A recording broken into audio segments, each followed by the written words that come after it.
Il-każ li seħħ tnejn filgħodu sfortunatament ma jistax jittieħed b'mod iżolat. F'din l-iskola hemm taħlita kbira ta' studenti u l-ġenituri ilhom żmien twil iwissu dwar problemi varji.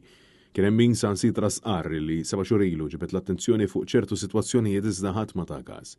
Kienu l-ġenituri infushom milli żvelaw ma' Net News li l-każ serjissimu li seħħ fl-iskola sekondarja ta' Pembroke beda xi jiem ilu, allegatament minn sempliċi mobile, u kien minħabba dan illi l-allegat aggressur kien ġie sospiż iżda b'xi mod reġa' tfaċċa l-iskola. Detalji ġodda li kiseb Net News dwar l-aggressjoni li seħet f'Pembroke jindikaw kif l-argument eskala wara li allegatament dan it-tifel daħal għall-istudent liħor fil-bitħa u kien f'dan il-moment li taħdaq ta' sikkina f'ġembu.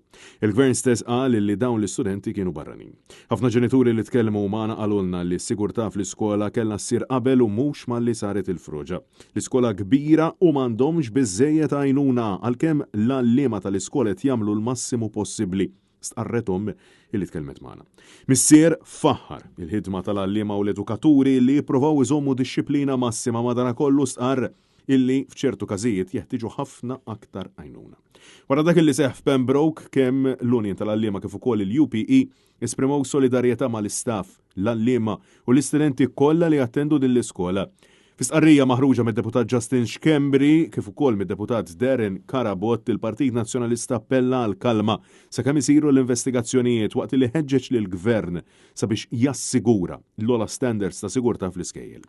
Intant dan l-istazzjoni jista' jikkonferma li l-istudenti nataw għajnuna f'kull klassi minħabba din is-sitwazzjoni trawmatika li ċrat filgħodu. Dan apparti li ngħata appoġġ mill-Victim Support Agency. Preżenti fil-post kien hemm ukoll il-President Emeritu Marie Louise Colero Preca.